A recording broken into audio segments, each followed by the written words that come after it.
Halifax Sports Talk weekend preview. Andrew, Dayton, and Jeremy. We've got Mooseheads talk. We've got Thunderbirds talk. Maybe even a little bit of Wanderers talk as well towards the end of the show. Jeremy, you're outside. You're on your lunch break. You're going to a game this weekend. We always love having you. Always love chatting with you. Another one-goal loss for the Halifax Thunderbirds. I said to you backstage, very difficult for us to dissect because we don't really know how bad this team is, how good they are, because they're losing every game by a very small margin. Guys, we were this close. 9-8 was the final score there. And they had plenty of time, plenty of chances in the last few minutes before, to tie it up, maybe even take the lead, send it to overtime, whatever we could have done, right? Unfortunately, that wasn't the case, right? So we lose one game that we really needed. And, it's not exactly mathematically putting anybody out of the playoffs just yet. I think there's still a chance, but it's one of those things where you kind of have to run the table at this point, and maybe not this weekend, but coming up pretty soon. It looks like it's a bit of a murderer's row. I mean, we've got Georgia, we've got Vancouver, in not too long, right? So we talked about the hole that the Thunderbirds have dug themselves, and it seems like this is just one more shovel load on top of it. But I do see that good things could happen this weekend. They're playing a team that they should beat, which is the Calgary Roughnecks. So we come away with a win this weekend. I mean, maybe when we talk next week, we're talking about how the Thunderbirds are right back in the mix. Jeremy, these are games that maybe can be a little bit hard to wake up for, get out of bed for, arrive at the rink for. You know what I'm talking about at this point of the season when you're 3-7 like the Thunderbirds are. But when you're going up against a team that's 2-8, a worse record, it's a game that becomes a lot more winnable. Does that help you kind of sort of go to the rink and get ready in that mindset? Yeah, I think it absolutely does. And I think that, these guys are professional athletes, right? They didn't get to this point by going, maybe we'll win, maybe we'll lose, who knows, right? Like, they want to win. And when they keep getting as close as they do, especially just a one-goal game like they had last weekend, they're going to be itching to score and beat this team, right? So, yeah, I see them, this is game 2 on the road here, right? After being in San Diego last weekend, they're going to Calgary this weekend. They are probably as fired up as they've ever been to get in the win column and then bring it back home to Halifax, and show the Halifax fans, like, hey, we can win. You should definitely be coming out to the game that, we have coming up against Las Vegas, because we're right in the mix. So, yeah, I see this as a time, it's put up or shut up time for sure, right? We talked about this coming into this stretch. There's a few games that they should definitely be able to win. Unfortunately, the ball didn't bounce our way last weekend. But, if we see them get themselves in the win column this weekend here on Saturday, then, that changes everything, right? That means that Halifax could, put a few wins together and be back in that mix. It's really unfortunate that, like you said, 3-7 is not a great record, and especially when you start 2-0. What are we on, a 5-game losing streak right now? Like, Halifax is dying for some wins here, and hopefully this is the weekend. This is one we've been looking at for a while, because Calgary has been they're definitely in a rebuilding year. They're not one of the better teams in the league. I think they're sitting second last right now, so they're almost in the basement. So this is the time when they should get a win. And, Halifax fans, when they come out to the nest next week, should be looking at a team that is on a 1-game win streak rather than a 6-game losing streak. Well, taking a look, our good friends at Quebec, Canada, -135 favorites here for this Thunderbirds team. And just based on my knowledge, that tells us all we really have to know what the odds makers are starting to think about this Thunderbirds team, because if this was probably earlier in the season, I think we're getting a much, much, much higher price despite the road game. So if anything, guys, we're not telling you what to do with your money, but this might be a buy low situation. This is not gambling advice, but this might be a buy low situation on the Halifax Thunderbirds. Total in this one sitting at 21.5, but favored at -135. for the Halifax Thunderbirds. As far as goal production is concerned, how do you feel about their offense right now? I mean, do you feel like obviously with how Calgary is sitting in the standings, this could be a team where the Birds could find their offense and put some goals up on the board? Yeah, well, what we've seen a lot of in these games is kind of like that, the usual suspects, right? And it's been Stotts. I think he had 5 points, and Jameson had 4. I mean, that's pretty regular, right? Clark Peterson being another one who's been producing at a high level. Some of the other guys, not so much, right? I mean, we are seeing guys like Stephen Keogh who are playing some key roles, right? As a veteran, as a guy who is laying some hits and kind of being more defensive. So there are some roles like that are being played, but in terms of offensively, we're only seeing goals out of a certain number of guys, and now there's people who are stepping up. I found that Brendan Bonberry, he's really coming on at this point in the season. Jason Knox is another guy who is looking good offensively. So what we could see here in this game against Calgary, a team that's not quite at the top of the league like some of the teams that we've played so far, is that ball getting moved around a bit, right? And some of the other guys producing, and it not just being the usual suspects. So I expect a high scoring game here. I don't think that we're going to be in the single digits like we were last weekend. That was a really good game, just like the one before it, right? The one at home. So I don't see it being a low scoring game. I think this is going to be a high scoring game, and I wouldn't be surprised if we saw goals from some of the guys that we haven't seen too much of so far this season. So and that's kind of what Halifax needs, I think. We've talked too about how there's quite a few teams where they do kind of have like two pillars of offense, and Halifax is a team like that, right? Peterson, Stotts being their leaders, Jameson being not too far behind there. But it would be good to kind of see how some of the other guys fare on offense as well. See some of those guys get some good chances and some good looks, maybe even fill the net with some guys that we haven't seen on the score sheet so far this year, right? So if they're able to do that, if they're moving the ball around, effectively, I could see them scoring a bunch on Calgary. And like I said, getting ready for a game at home next weekend, and having fans excited once again, because Halifax is a good team. They just, like we talked about before, they get this close, and unfortunately that doesn't do a whole lot for you in this league. Yeah, especially at this time of the season. You mentioned it. They might need to get their depth scoring going. They haven't really done that a whole lot this season. And after this game against Calgary, there's only 7 games left on the schedule, the next 2 at home. So maybe it'll give the Birds a little bit more confidence playing in front of their home fans, because I think the last time they did it, it was a loss to Buffalo the second time, I believe. And that just isn't going to cut it at this point. And I think there's a lot of fans in Halifax that want to see them win. And I think this is kind of a crucial point of the season. Would you agree with me, Jeremy, that if they don't kind of turn it around here at the end of the season, that there might be some unhappy people in the city of Halifax?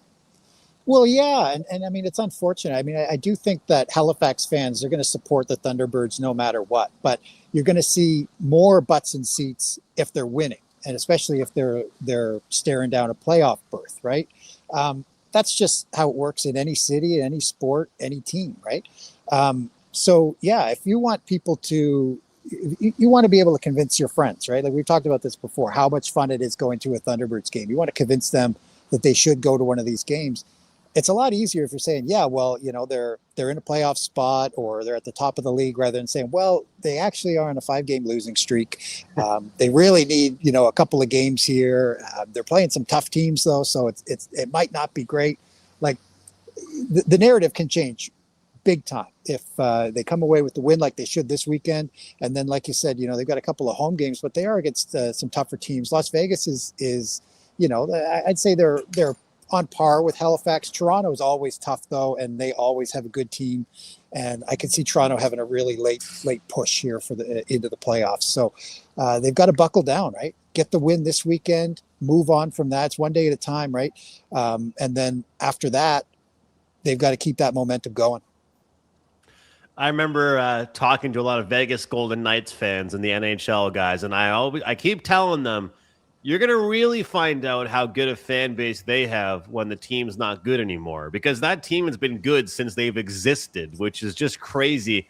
So we're going to find out, and I hope it doesn't get to this point. Knock on wood, we don't get to that point here, guys. But to the point that both of you guys are making right now, you really find out. It's kind of like people say, you find out who a good coach is, not when they're coaching a great team, when they're coaching a bad team. We're going to find out the good fans with how many butts are in seats when they're struggling, equally as much as, when they're having success. It's way easier for anybody to show up to a playoff game.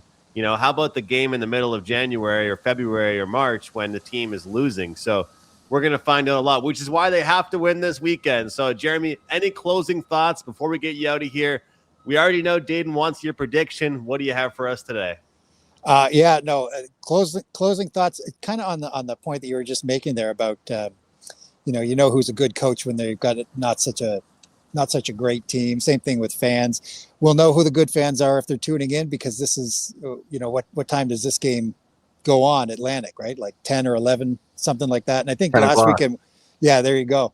Last weekend was the same. And that was, we were minutes away from the Olympic final, early in the morning too. So Halifax fans had to be pretty dedicated to be up that late watching that one.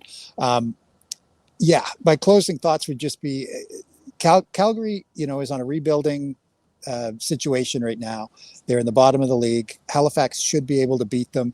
I'm going to be there. I'm going to be repping Halifax for sure. I'm going to have my Thunderbirds shirt on. My sister said she'd wear my Roughnecks jersey. Don't even ask me why I have one of those. Thunderbirds are my team for sure. My prediction for this one, I think Halifax is going to be offensively just too much for Calgary. I see 15-11 Thunderbirds win it at the superhero party at the Saddle Dome, not to be confused with the Marvel superhero night, which is happening at the Nest a week later. So lots of superheroes in the Thunderbirds future. Jeremy, I saw the picture or the graphic they made that the Thunderbirds put up on their website with the superhero jerseys. I believe they're the ones from last year, but they look pretty. They look pretty nice. I think if I was a young fan going to one of the games, that would definitely be coming home with me. It's a good marketing idea by the Thunderbirds for sure. For sure, yeah. And like I said, all I've got is a Thunderbirds T-shirt, so maybe I need to upgrade to one of those. Who knows? Good to see you, brother, and make sure you send us some pictures. We'll post them on the account as well. So I know you aren't, tweeting every day or anything like that, but hopefully you'll post some stuff for us. Just the good stuff, right? Just when I make it to an NLL game. So yeah, I'll do that for sure. Thanks again, fellas. All the best. Always Take care, Jeremy. See you. Jeremy Keefe, guys, and always happy to have him with us, covering the Thunderbirds for us, and the optimism for this team. Dayton, another 1-goal loss. Like, I just find across all sports, it's so much harder. I hate to bring it back to Team Canada, but like I almost wish it's like Team Canada. It's like the Nathan McKinnon, Devon Tays, this and that, and Crosby being out. Like, it's almost would be easier for me to stomach if they lost 5-1. This Thunderbirds team, if you're a fan, you got to be confused right now, because you're like, okay, I'm watching. They're in the game. They're in the game. They're in the game. And then they find a way to lose. It's a tough feeling when the team you support is not really clutch right now. It is tough, especially when you have guys that are top of the line. Like you have Patterson, Stotts. Like these are guys that have been NLL vets for years, but they're just not coming out on the right side of things this year. It's like Connor McDavid. He's a vet in the NHL. He's one of the best players in the world, if not the best player in the world. He's just not coming out on the right side of things. And you see the media they are pouncing all over that narrative, Andrew. Oh my goodness. Yeah. It's tough. It's tough to see. Let's move on to the Halifax Mooseheads. You did a great job breaking down some stuff for us a couple days ago. Set the stage for us. What's going on for them this weekend? We got 2 matches. Was it a Friday and Saturday? Is it, or Friday and Sunday? Friday and Sunday. Yeah. And I think we might be able to get to one, though. We'll see if me and you got to get to a game together at some point here. But Friday and Sunday, we got Sea Dogs and Remparts. Set the table for us. What do you think for this weekend?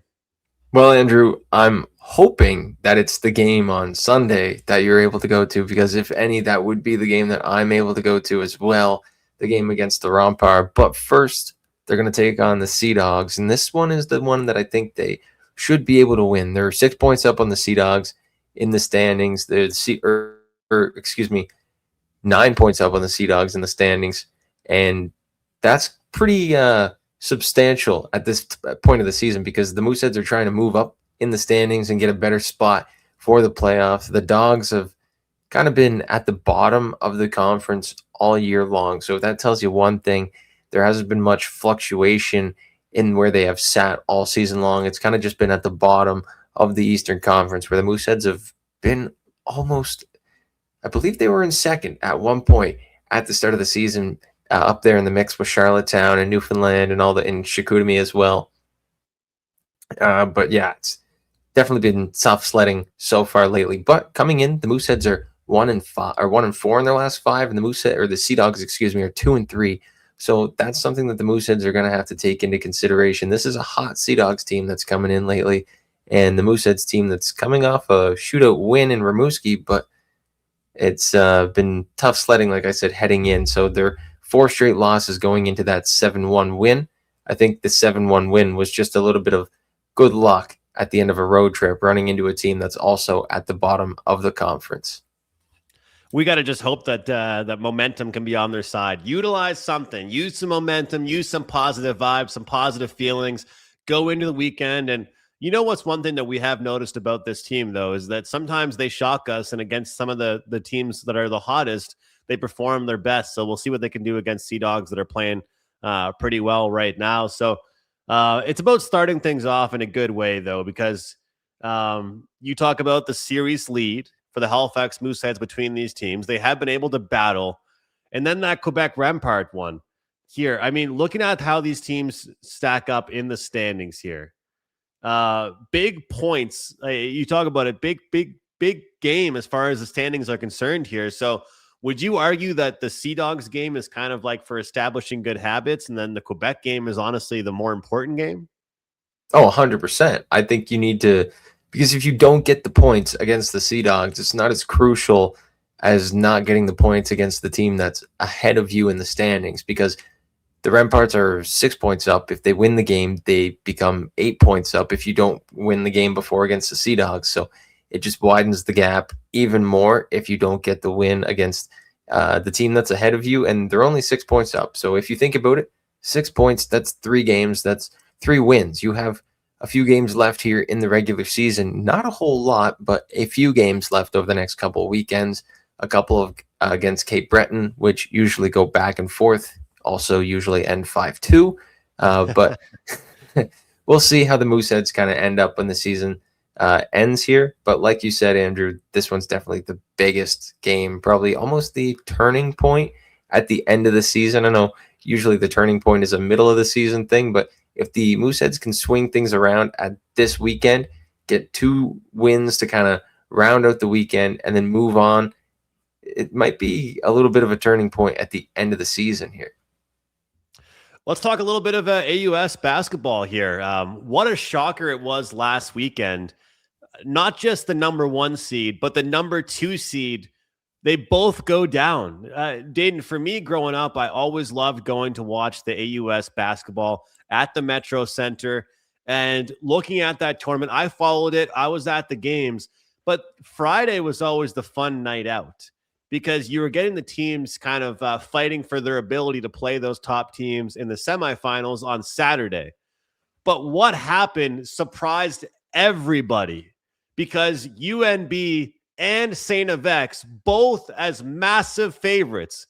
And if you don't trust me with that, just ask Coolbet Canada, because UPEI were plus 450 against the St. FX Axemen. Yes, that's right. Coolbet had odds on the AUS basketball. And another underdog cashes a ticket as Acadia takes down the UNB Reds. And of course, Acadia ends up as AUS basketball champions, and it's been a long time for them since they had won it. So congratulations to the AUS basketball champions, Acadia Axemen. They get the job done. And on the women's side, the UNB Reds, they get the job done. A phenomenal season for them. So much talent. They got the veteran players the younger players on the team, and the UNB Reds get the job done. So AUS basketball at a very high peak right now. And who doesn't love a good upset? Who does not love a good upset? And the fact is, UNB and St. FX were the clear favorites. Like, I'm not going to lie. I thought it was going to be number 1 seed and number 2 seed walk their way to the finals, Dayton, and they meet each other on Sunday afternoon at the Metro Center. And that's the furthest thing from what happened. We didn't see just one semifinal upset. We saw 2 upsets. Hey, Andrew, we were talking about the Acadia Axemen a couple of months ago when the football playoffs were going on. It wasn't a very pretty performance for the Axemen back on the turf, but on the hardwood, I'll tell you, this team, there's something about it. Acadia basketball and Acadia hockey are different than the football program. There's more history in those 2 programs, and I know that if you take a school and it's a smaller school and you put them up against a UPEI or a St. FX, I think the underdog story is always a pretty nice one. It's just great to see, especially like you said, coming off the underdog story. So, yeah, awesome to see that. So they punched their ticket to the the U Sports Basketball Championships. Now, one thing that you spent some time in Ontario, you're probably more familiar with this than me, but obviously more teams. So they have 2 weeks of championships. They've got last week and then this weekend. So Acadia now has almost 2 weeks to prepare for the U Sports tournament, to my knowledge. So they're going to get to rest up, get some practices in, and they're going to head out on the road. So congratulations to the Acadia team. We're going to try and get in some contact with some players and some coaches. We want to talk to them before or after they head out to the U Sports Nationals. There's one more thing I wanted to add before we get to one thing you had here we got to mention is the U Cup hockey comes here, Halifax, March 19th to 22nd, and St. Mary's being the host, but they're out of the playoffs already. And you know what that reminds me of, and I know you'll know all about this, it reminds me of when Gardner McDougall got hired for like a month or 2 to coach the St. John Sea Dogs when they were the hosts, but they got knocked out. Dayton, doesn't this give you kind of flashbacks to that? It was interesting. That was one of the best stories in junior hockey ever. Your team gets bumped from the playoffs, and then you're like, well, damn, what do we have to do? Like, we have all this time to prepare until we host the Memorial Cup. Oh, well, let's just go hire one of the best coaches in Canada, if not in North America, if not in the game of hockey right now, in Gardner McDougall. What did Gardner McDougall do? Took them all the way to the Memorial Cup final. They beat Hamilton. What a game it was. I was watching upstairs. COVID. This was peak COVID, Andrew. Nothing was going. Actually, it was a little bit before COVID, but nothing was going on. And I'll just say I'm happy they were able to play out that tournament before they canceled everything in existence on this earth. But what a performance by Gardner McDougall. And maybe it might happen for St. Mary's. Maybe they can go coach shopping here.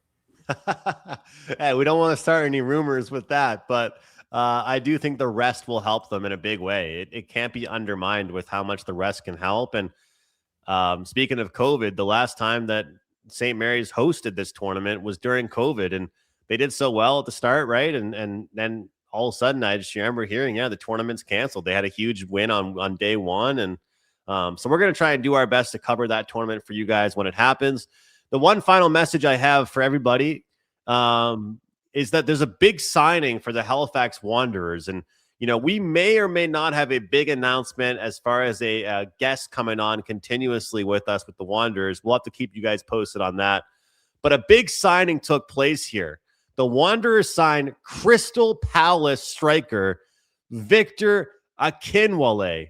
And when you look at this, Crystal Palace, English Premier League program, signing a striker from that team, from that, development program is just unbelievable to look at. So Akinwale is 21 years old, joins the Wanderers from the English Premier League side. Crystal Palace represented England at both the U17 and U18 levels. He set a Palace Academy record for goals in a season with 27 goals in 2021 2022. Akinwale said, I'm really excited to get started in this new environment with the Wanderers, help the club score goals, and win some silverware. Vani Sartini, the head coach, of course, of the Wanderers, said, Victor is a very powerful and fast striker who has shown he can score goals at every level. So we are very happy to bring a player of his ability and potential to Halifax. So what an addition. You lose Thiago Coimbra and you bring in Victor Akinwale from the Crystal Palace program. What an announcement there from the Halifax Wanderers. Andrew, I love this so much. I'm not sure if I told you this before, but it was a story that I used to tell.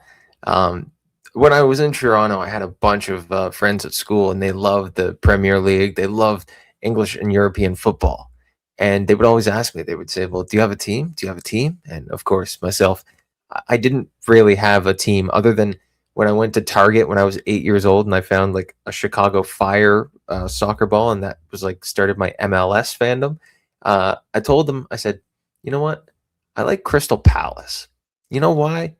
Not because I have any association to the team, but because when I grew up, I used to go to Moncton all the time. And my favorite place was Crystal Palace. And that was it. And I love Crystal Palace. So it's and a little nothing story, but hey. No. It makes sense. And look, it's kind of related. So now you got your guy on the Wanderers. Hey, and we got Crystal Palace back in Halifax. So there we go.